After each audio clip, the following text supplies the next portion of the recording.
So there's a reason why your intercom is emitting white noise. It's because it was manufactured in China by engineers who didn't care. We're not doing that. We are not just adding to the hiss. I will build a prototype, but I'll do it perfectly or I don't do it. Mike, are you familiar with the saying, perfect is the enemy of good? Well, good enough is the enemy of humanity. In the short story, The Library of Babel, by Jorge Luis Borges, he describes a seemingly infinite library containing every piece of text that could ever be written. It is a vast landscape of writing of incalculable value. Because it contains every possible book, there are many books that contain nothing but gibberish. There are also librarians, called purifiers, who throw out what they consider to be worthless books. When I look at the landscape of the internet today, I feel like a purifier. It seems like there is more junk than ever. So much junk that it's become hard to avoid. For this video, junk is anything that I think deserves to be forgotten. Not even low-quality art, but rather things I think we can all agree do nothing but at best waste people's time, and at worst, actively harms people. Things like spam, excessive advertisement, AI slop, content farms, plagiarism, scams, and blatant misinformation. Notice that junk can be produced by humans and machines. Just because AI slop is bad doesn't mean that human slop is automatically better. Although I enjoy slop on occasion, basically everyone does, it's probably best if it's not the majority of things around. I'm not going to sit here and pretend that the internet was ever a perfect place, but I do remember a time when it was more useful. When you didn't have to sit there and second guess whether every single given piece of text, image, or video was completely fabricated by some sort of artificial intelligence. When copyright takedowns weren't so common and censorship wasn't so aggressive. When every major website seemed to want to give users more options instead of taking them away. When you didn't have to fear that every single interaction you had on the internet was actually someone using you to make money in some cruel scheme. It's become pretty obvious that as soon as the internet became a valid, if not the mainstream way to generate income, things have gotten steadily worse. Now, I'm hardly the first person to observe that money is the root of all evil. But as AI tools become more developed and everything feels more like a scam, it's become increasingly apparent that the purpose of money itself has become confusing, to say the least. For a long time, machines have been replacing menial jobs. There was a time when elevators needed attendants. Now it seems only jobs that require an extremely high level of intellect and physical dexterity will be available for human beings. And at the rate things are going, even those kinds of jobs seem like they could be phased out in the near future. So what the hell are the more than 8 billion people on Earth going to do for a living? That's capitalism for ya, has become this big meme, and I'm sure many watching are probably thinking those words right now. But believe it or not, I think making money and building private businesses are good things. Problems occur when people don't get properly compensated.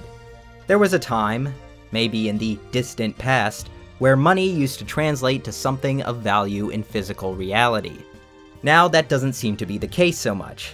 Ideally, I would be able to trade my time and effort to give someone something that they don't have, so that they could give me money so that I could get something that I don't have. Now, I'm using my time and effort to make some money, for the time being, while also giving someone data that they will use to train an artificial version of me to give them an infinite amount of something they don't have, while I get nothing. Call me a Luddite, but doesn't that seem kind of bonkers? Now, this is assuming that the AI version of me would be competitive with me, as in, it could give something of equal or higher quality. As far as I can tell, right now, that doesn't seem to be the case. I recently borrowed someone's Claude Fable 5 subscription to test if it could write a Solar Sand style video essay about the paintings found in Dark Souls 1. Here are the results.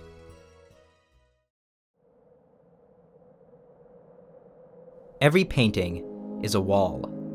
That's not a metaphor, or at least it didn't start as one. A painting is pigment on a surface, and a surface is, by definition, a place where you stop. You can stand in front of a painting for an hour, for a decade, for the rest of your life, and you will never be inside it. The frame is a window with the glass painted on.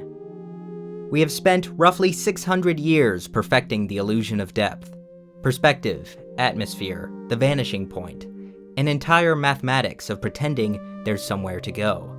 And the pretending works, right up until the moment you reach out and your hand hits varnish. In 2011, a video game let you walk through the wall. So you guys tell me what you thought of that. I've read through this whole essay, and in my opinion, it's not terrible, but it's not great.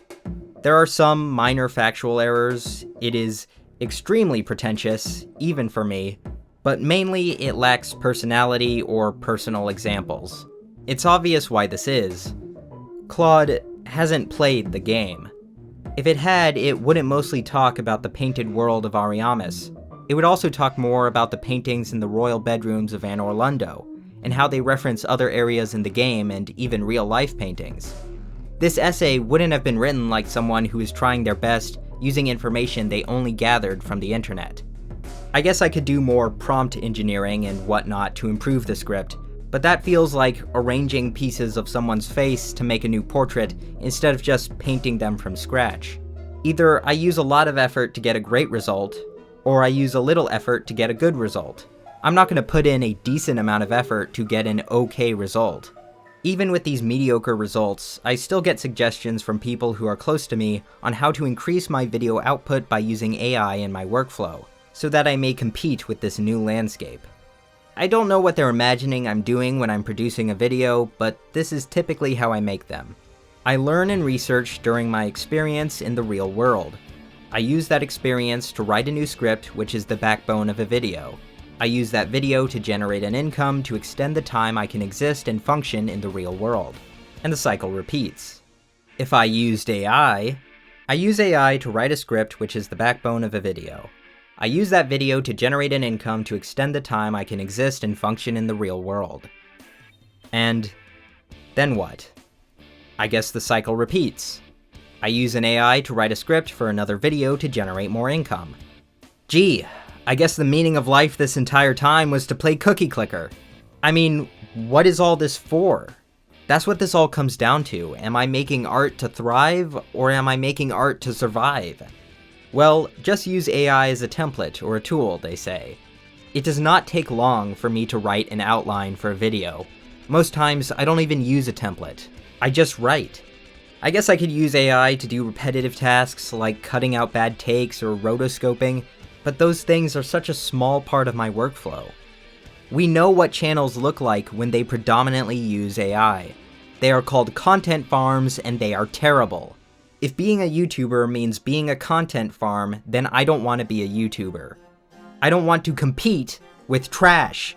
If I just wanted to generate an income on YouTube, I could. Early in YouTube's history, getting views consistently was a more mysterious frontier. Yeah, there were tips and tricks that helped, but going viral seemed kind of random. These days, getting views on YouTube is more or less a solved game. Yes, I could make endless videos about SpongeBob, Minecraft, and Mr. Beast, but I want to elevate the medium beyond that. If adapting with the times means racing to the bottom, then I'm not adapting.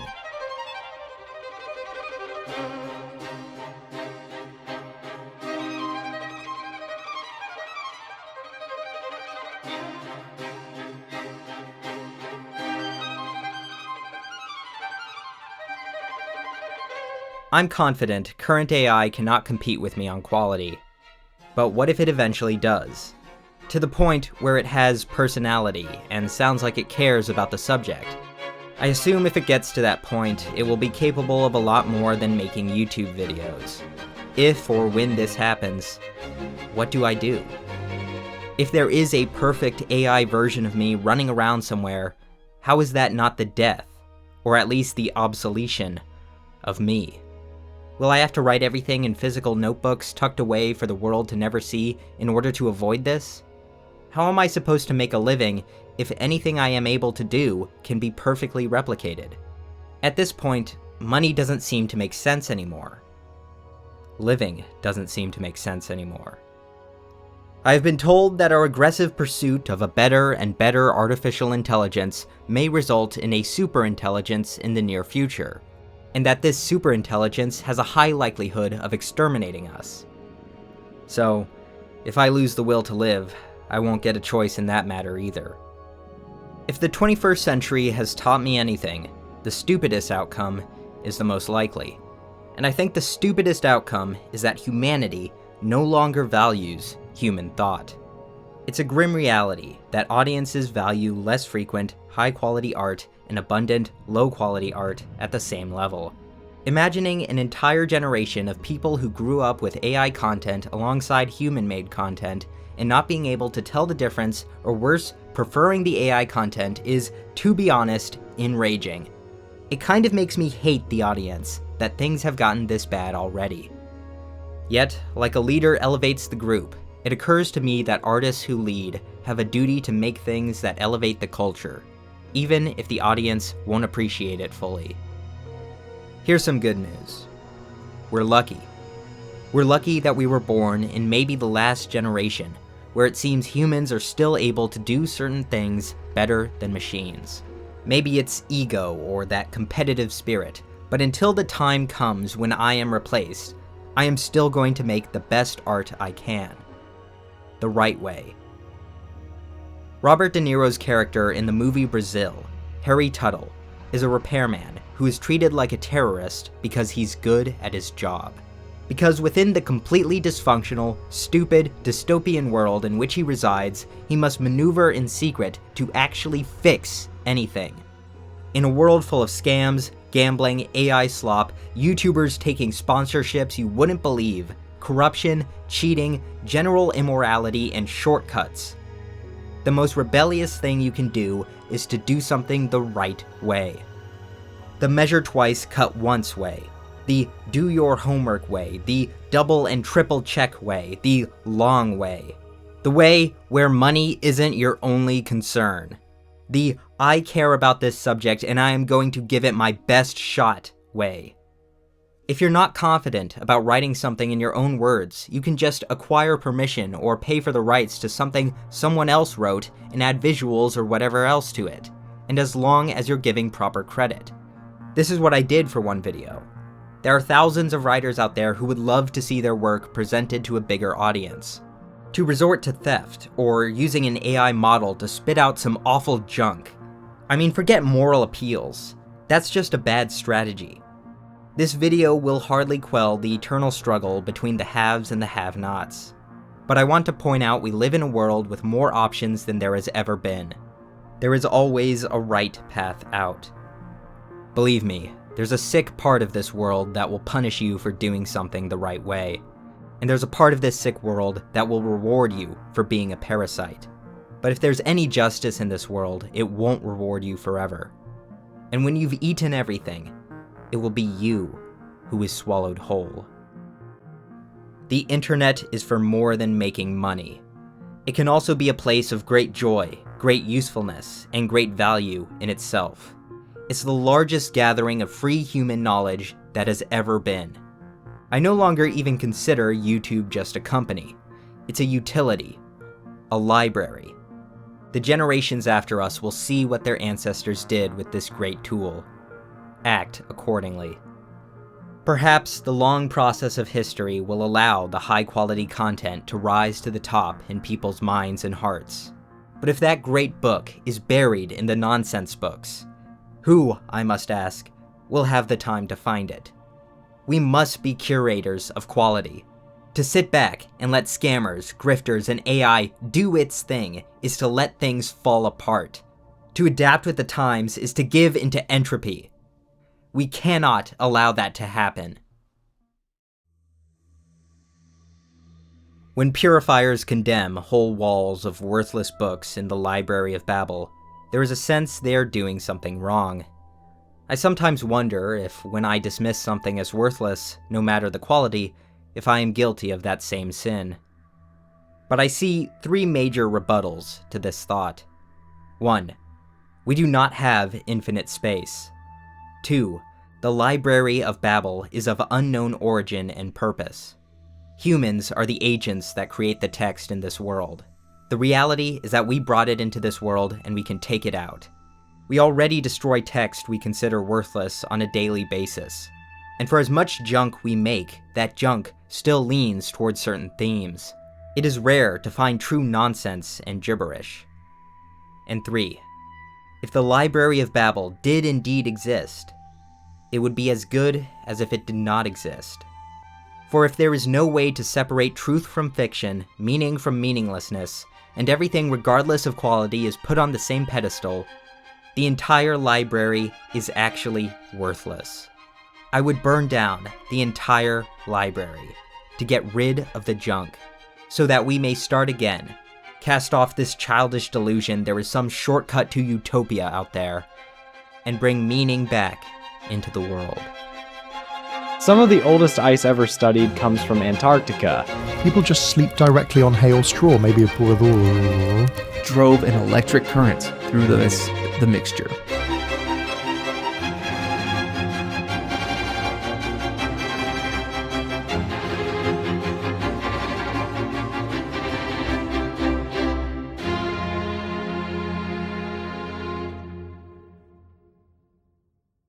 Don't have AI write the entire script for you. Now we have to use this as a tool. You have to put some human input into it now. But personally, for my videos, I like to use it as a script outline. And listen, I have a shit ton of channels, but I still sit there every day and it takes me 15 minutes per script to just kind of go through it, rewrite some things. It takes me 15 minutes.